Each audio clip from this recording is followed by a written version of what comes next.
Welcome to the Ellis podcast. Okay, I'm recording this on Sunday morning. We are less than an hour away from the College Football Playoff Committee releasing the rankings and the bracket for the playoff. And I'm going to get this recorded quick. This is going to be a quick video, but I wanted to get something out this morning to give you my picks, who I think should be in and how everyone should be seated. And I put a lot of thought into this. I'm taking the committee's last week of data and I'm applying it to this week. So in other words, I didn't agree with last week's information. I didn't agree with how they set things up, but I'm going with it and I'm applying it to this week and the games that happened this week. And I'm coming out with what I think should be the playoff bracket. So I want to share that information with you and, we'll see. I think I'm going to have, some issues with how the committee made their decisions, but I'm going to put my stuff up here. I'm going to go with it. And then I'm not going to talk about it again until I've got Murph on later in the week and we'll go through it and make our decisions on what we think. So without further ado, let me get the bracket up here.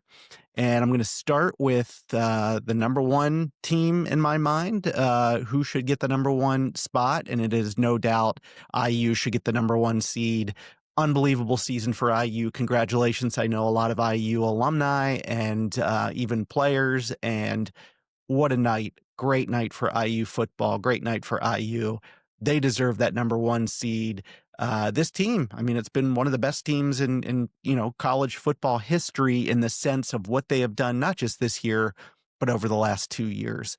I can be challenged on that. I get it. But when you think about where they came from to where they are now in such a short period of time, it's kind of hard to argue that they shouldn't be considered, if not one of the greatest teams of all time, one of the most remarkable teams of all time. So I'll go with that. Number two, this is going to be controversial, but I'm going with Georgia. I think Georgia played masterfully in their conference championship game. I think they had an unbelievable season.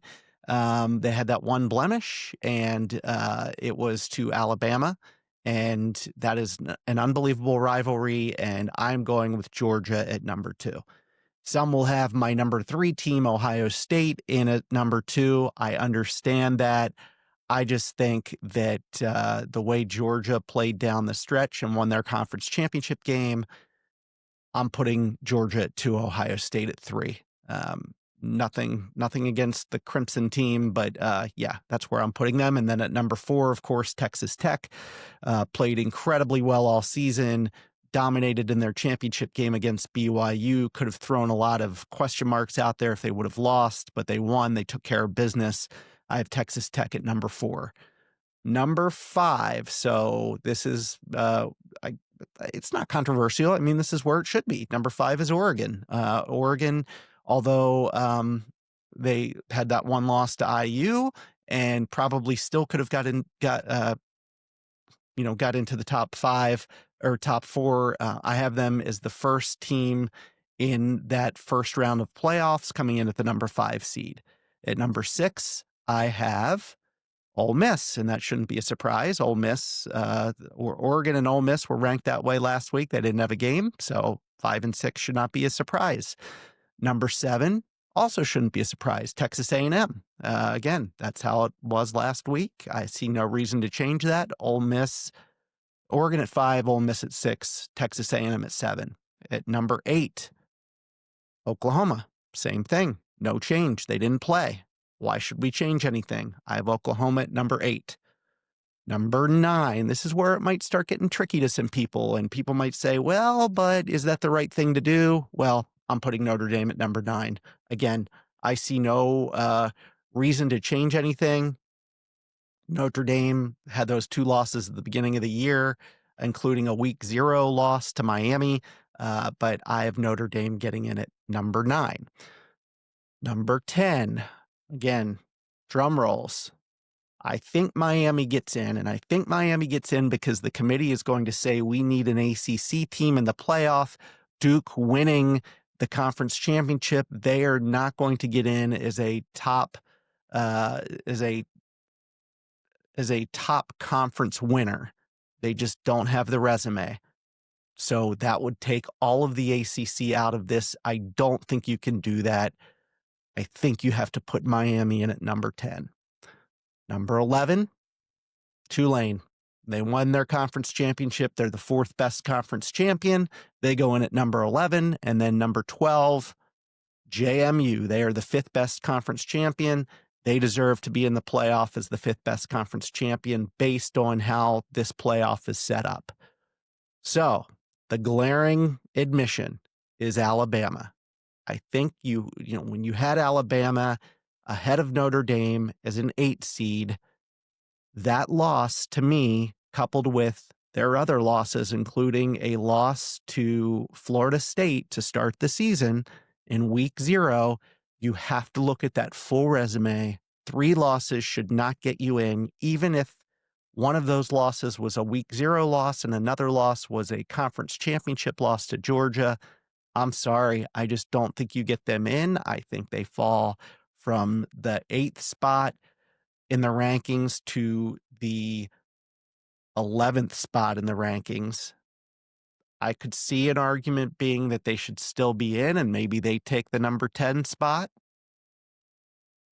Maybe you could even say they should be the number 9 seed, and then you have a question over who is 10, Notre Dame and Miami. And since Miami beat Notre Dame, maybe you put Miami in over Notre Dame.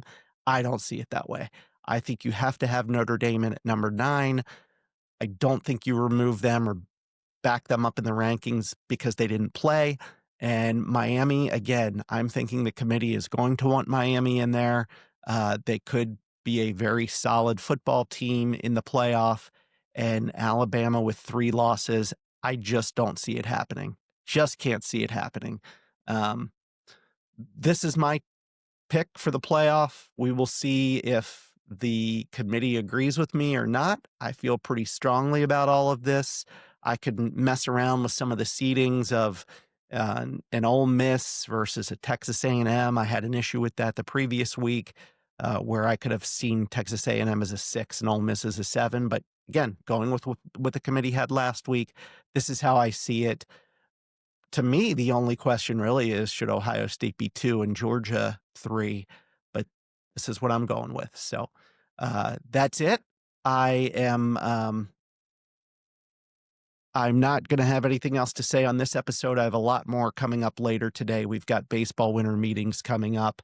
We have also wrestling. I want to talk about my experience at AEW Dynamite earlier in the week. There were a couple premium live event, pay-per-view events this weekend, NXT, TNA, and then Ring of Honor.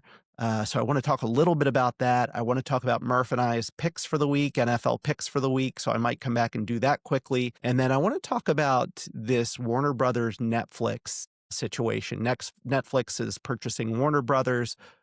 What does that impact as far as entertainment? What does that impact as far as wrestling? Knowing that Netflix has Raw, Warner Brothers through TBS and TNT has AEW. Is there an impact there? What's going to happen? So there's a lot going on, a lot to talk about. Of course, we've got a full slate of football today. So bear with me as I try to get all of this in. In fact, I might put Murph and I's picks on the website instead of doing a podcast on it, but a lot more to come. Thank you, and I hope you have a great day of football and hope the committee gets it right. Thanks.